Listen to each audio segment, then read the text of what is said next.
Hello, everybody. Thank you so much for joining the talk. My name is Andrew Lee Miller, also known as Andrew Startups, and I am here to talk to you all about why 90% of early stage startups fail and how you can avoid those problems too. Now, first thing I want to do is say thank you so much to Startup Day and Startups Talks team in Estonia for including me. I'm super excited to be here. I am talking to you all the way from San Francisco, California. It's getting cold here as well. And I'm just really excited to come to Tartu next year and really get to work with you guys. So this is a little appetizer, if you will, to what you're going to learn from hearing me speak. So today, I wanted to just give you a little bit of an overview about what I've learned in my 15 years of early stage startup marketing. So to first get into it, let me just explain why the heck you should even listen to me. So who is Andrew Startups and why should you care what he says?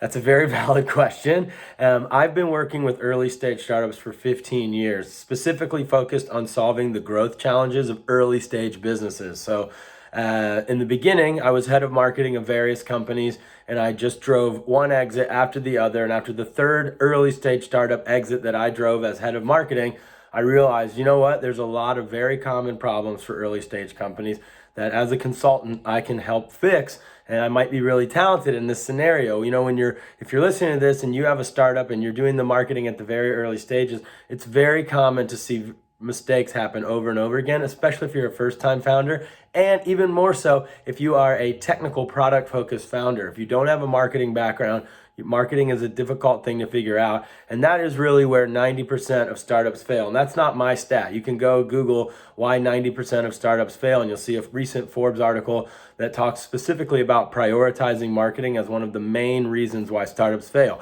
You either prioritize marketing too soon when you haven't reached product market fit, and you start wasting money and blowing cash when your product is not converting, your messaging is not solidified, your analytics are not set up, you don't even know what is working. Or you prioritize marketing way too late, which is what I see most with a lot of technical founders, is they think that their product is going to do the marketing for them. They don't think they need to have a major focus on user acquisition, or they think, you know what, let's not prioritize the marketing until we know the product is really ready. And that is creating a much more difficult uphill battle for you. So when you do that, you'll see that you haven't done any SEO, you haven't put up a landing page, you haven't started posting on social media. If you don't do those things before your product is ready, you're actually making it much more difficult for you come launch day. Now, think about if you have someone like me on your team and 3 or 4 months before launch day, you're able to have a page up, a landing page that grabs someone's email address. You're able to do some social media. You're able to do some podcast interviews. You don't even have to necessarily spend any money on ads, but you're able to do some organic marketing that's driving some traffic to that pre-launch page. And maybe come launch day, you've got 500 or 1,000 beta testers lined up. You've got 500 or 1,000 social media followers. You've got some traffic coming to your site. It's just everything is ready to go. So the main reason startups fail is not prioritizing marketing at the right time. So how can you prioritize marketing at the right time? Andrew, how do we even know when is the right time? And you're right, it's different for every industry. It's different for every market. If you're in Estonia versus the United States, it's going to be a little bit different depending on seasons or what your target demographic is really doing. And it's going to be different about your price point or even your industry or who you're selling to. So there's a lot of variables that go into there about figuring out when it's the right time to prioritize marketing. But the bottom line, the one thing that no one can ever argue with is it's when the data tells you that it's time, right? So it's not when your founder's been in the trenches for 3 years. Andrew, you don't know. We've been working on this product for 4 years. Trust me, it's ready for marketing. That's the worst thing I ever want to hear, and I've definitely heard that a lot. It's also not, we're not ready because we don't think we have product market fit.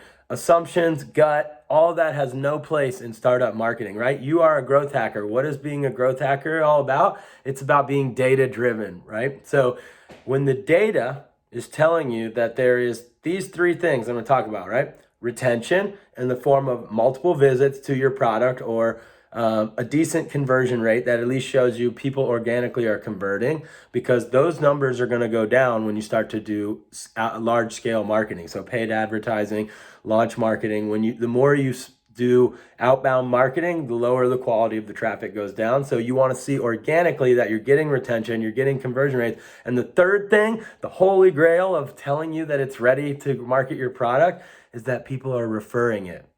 If I'm organically acquiring someone, they're staying in for multiple uses, they're converting to a paid customer, and then they're referring and bringing other paid customers, then I know that my product is ready to go out and do a lot of marketing.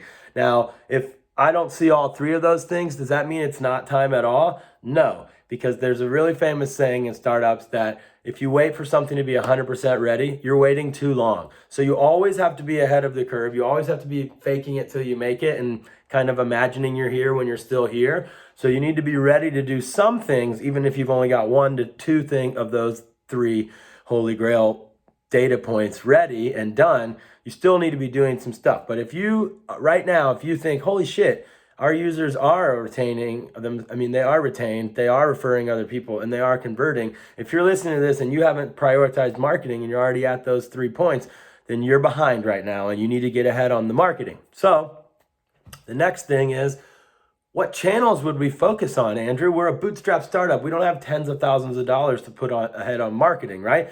My main consultancy works with funded startups to help them spend their first institutional round on paid advertising, PR, SEO, app store optimization, influencer marketing, content, social, all those things.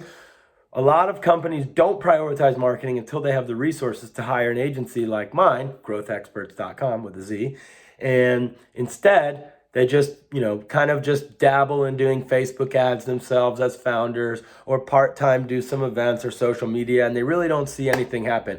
That is the number one biggest problem I see with startups.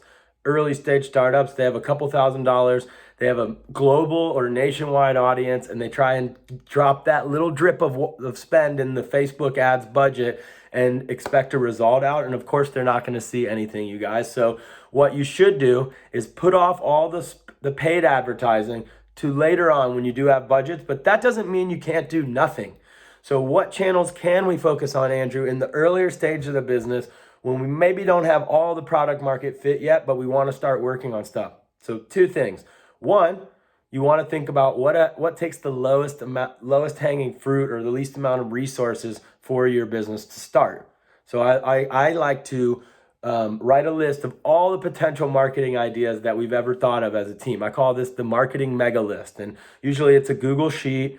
It's crowdsourced. The whole company's writing ideas, and I start to categorize them by email ideas, event marketing ideas, social media marketing ideas, and we put those all in there. And then I start to break them down by what can we do without any development resources or without any spend on them? What can we start to execute right now?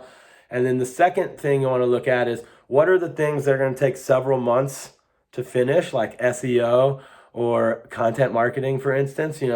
These are long-term strategies that are not going to drive a result for a very long time. You're not going to expect an ROI from your SEO campaign in the first 30 or 60 or even 90 days, because it's a long-term strategy. It takes 30 days just to implement the on-page SEO stuff. So all the optimizations on your website can be done months before launch.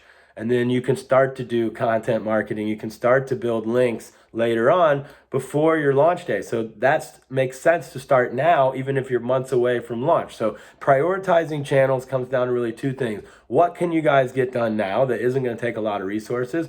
What are the channels that you think are going to drive a return on your time investment? And then the third part of that really is, what can we get done, and what do we think is going to be a really good result? So kind of put that list, go through them, and then really figure out, okay, what's going to take long term, so we should start now, and then what is something that we can test right now.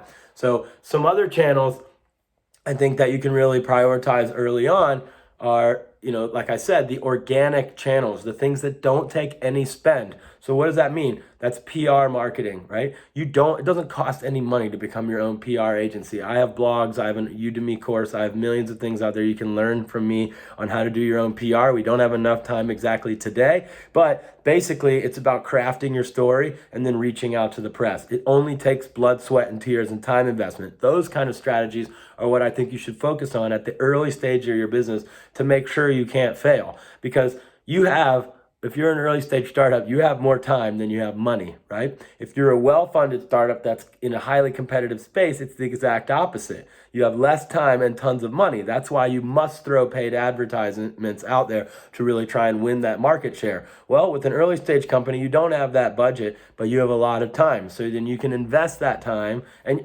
okay, all right, I hear you talking. You might be saying, we don't have a lot of time. We're chief everything officer. We're working on everything at the same time. Well, you need to build out a marketing team, and that doesn't always cost a lot of money. I have a coaching program where I work with early stage startups to hire and train an intern for them and then layer over that with my experience as the coach. Give everyone my online course. We meet for weekly calls. I basically lead the company with these weekly calls and then manage the intern. So I've seen a lot of success with interns. If you have the ability to get an intern on your own, I highly suggest that. But you'll still need to manage and guide them. So if you have the ability, reach out to me. I would love to talk to you about my coaching program. But the bottom line is build out a marketing team so that they can execute those strategies, and then that learning is super valuable for them. So it's not that we're just getting an unpaid intern that we don't have to spend money on. It's they're getting to get in the trenches and actually execute these incredible strategies that are cutting edge, that are going to drive the business, and then we're monitoring that in our analytics. We're seeing over the course of 2 or 3 months of soft launch potential unpaid marketing strategies, we're not only seeing what channels are working and converting the most, bringing in the highest quality traffic, we're also seeing what landing pages are working the best, what value propositions are working the best, what unique selling points like verbiage, what text is working in our ads or in our posts, what kind of content is working the most. And as we go on and we get more understanding of what is working the best, later on when we have that few €1,000 budget, that actually can make a really big difference when we layer over all that other data that we have.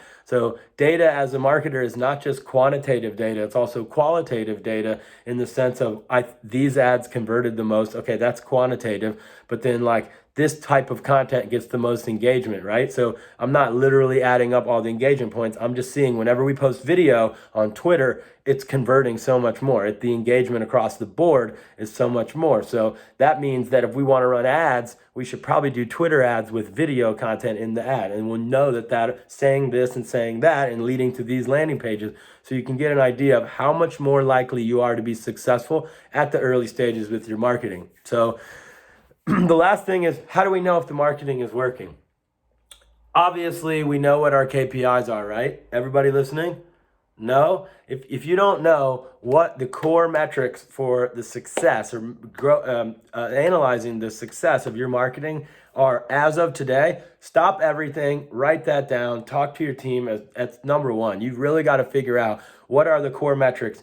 And I kind of say first order and second order conversions, there's secondary or auxiliary conversions. So obviously there is whatever makes you guys money, but then there's the other things. So higher up on the funnel, so they're not as close to a paid conversion, but they're still going further down the funnel. So an email subscriber, a contact us, someone that books a call. Make sure that you're tracking all of those things and you're tracking them by source and by medium and by content. And so you can figure out what is leading to bringing in any of those potential conversions, not just the paying customer. If you have a really long sales cycle and you're a SaaS company and you're only tracking that bottom conversion, you might be missing out on seeing what's bringing all the other people to the booked calls, the replies on the emails, the contact us forms filled out, things like that. So make sure you're tracking all of that stuff so that you're easily able to, even with a free Google Analytics account, go back and see what out of those organic campaigns is working. Okay,